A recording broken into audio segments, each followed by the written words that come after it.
Hey guys, it's me Cosmic, and today we are going to talk about quote-unquote ancient furries. Now, the reason why I say quote-unquote in the beginning is because back then, our current modern-day understanding of a furry, as well as the furry fandom, did not exist.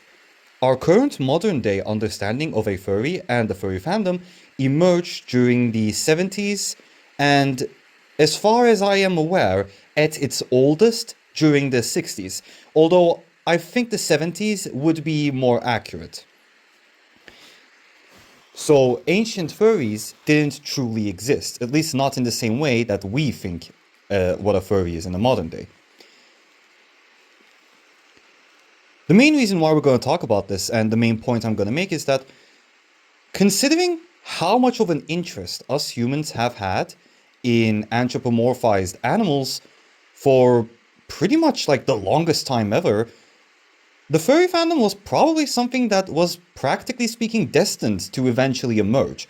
Obviously, it may have looked nothing like what it does today in a different version, well, different timeline and version of the furry fandom, but you would end up with either the equivalent of, or something that is very similar to the furry fandom.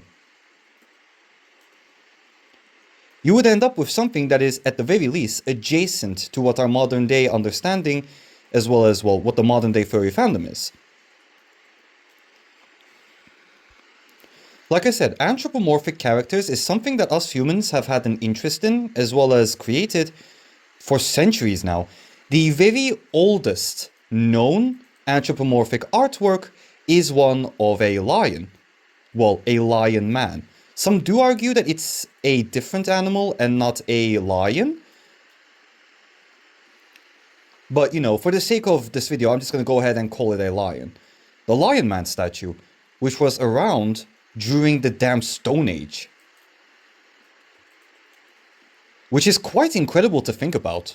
It also shows you that us humans have had a creative side to us that wasn't focused on survival and survival only. We did have interests that were other than just surviving to see the next day. We did have interests, which is pretty nice.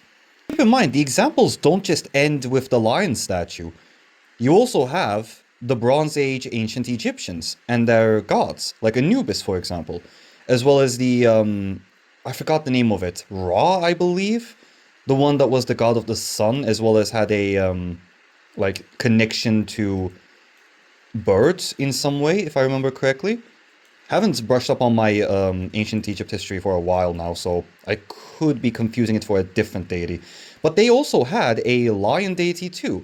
Well, a lioness to be specific, if I believe. Or, well, not believe, but remember correctly.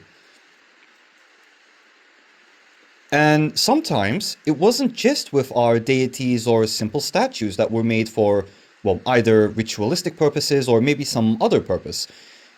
You also have it in our stories as well as our language. For example, have you ever noticed how if somebody has great eyesight, sometimes we will refer to them as having the eyes of an eagle, for example. An eagle-eyed sniper, for example. Like, eagles obviously don't have snipers. They don't have that kind of understanding of it.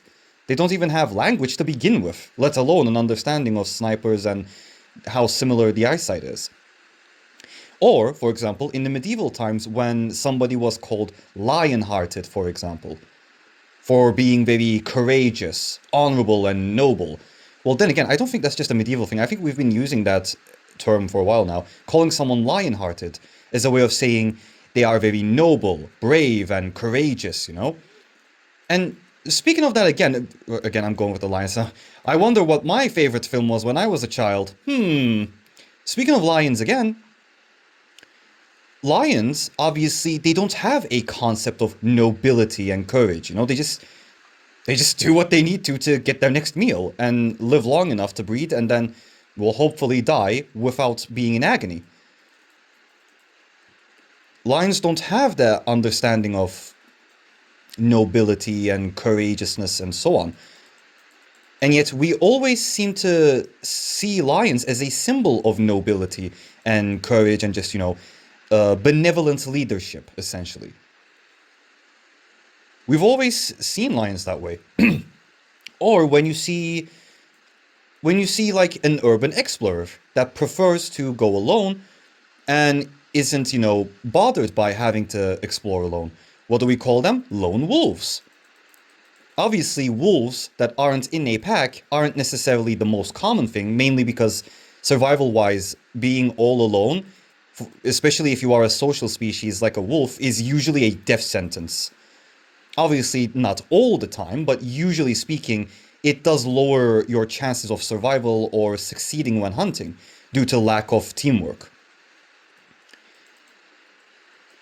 Like, obviously, wolves don't exactly have that sensation of teamwork and understanding of teamwork and so on. They just, do it because, well, they're a social species. It's something that they have adapted and evolved to do.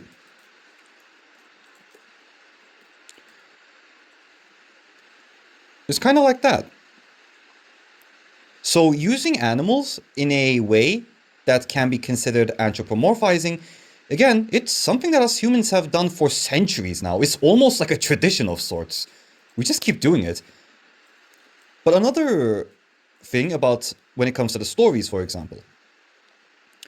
Also, wait. I was going to give another example. When somebody is a complete horny bastard, we call them bunnies. Why do you think the Playboy bunny is a thing?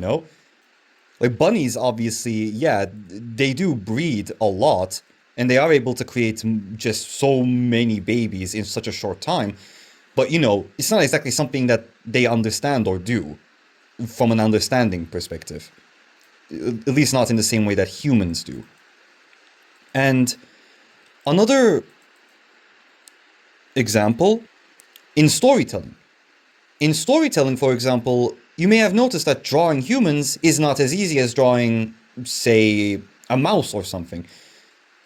So, if you want to write a story, then, but you can't draw a human easily, or you just don't know how to draw a human properly, and so on, well, you can just draw a mouse instead and give it a mind of a human. Basically, the mouse has the mind, emotions, and understanding capabilities and comprehension capabilities of a human.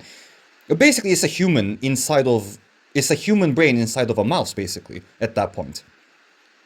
Or you can do that, and on top of that, give the mouse a vaguely humanoid anatomy, a shape or something, a humanoid anatomy, humanoid shapes, and so on, so that they can easily take the place of a human in the story, thus being an anthropomorphic animal and still getting the storyteller's story out in the open. Because keep in mind, drawing humans is much more difficult than drawing, like, again, a mouse or something. Because humans have specific features, facial features, or eyebrow movements, or mouth movements. They have skin and not fur, and skin does have, lines on it and so on. It's basically more detailed than that of an animal usually. Hence why drawing a human is more difficult than drawing an animal. Obviously, this doesn't count for all artists. Some artists will actually have an easier time drawing humans in comparison to animals, which still surprises me at how is that possible, but hey, I mean, it is what it is, I suppose. Because I always assumed that drawing an animal was always easier than drawing a human, but apparently that's not for everyone. The point of this video is that currently, I genuinely think that if the furry fandom in our current modern day did not exist, something adjacent to it or something similar / equal to it would eventually end up emerging by itself, simply because of how much us humans love anthropomorphic animal characters, how much we use them, and just how much we interact and create them. Sometimes it's for reasons that are as serious as spiritual reasons, like religion, or something as simple as just a story for entertainment purposes. But then again, stories, they're actually much more valuable than we tend to think. Because back in the day, stories were how you warned children of dangerous things, without outright saying what those dangerous things were in order to prevent them from becoming super paranoid or traumatized. Like, obviously, you can't tell a kid, don't go to that river because that crocodile will tear you in half and eat you alive. Like, obviously, telling that to a child is not a good idea. So instead, you make a story. Oh, Little John, in this river, there was this crocodile named, I don't know, Jeffrey or something. And Jeffrey was a very mean crocodile. He ate people.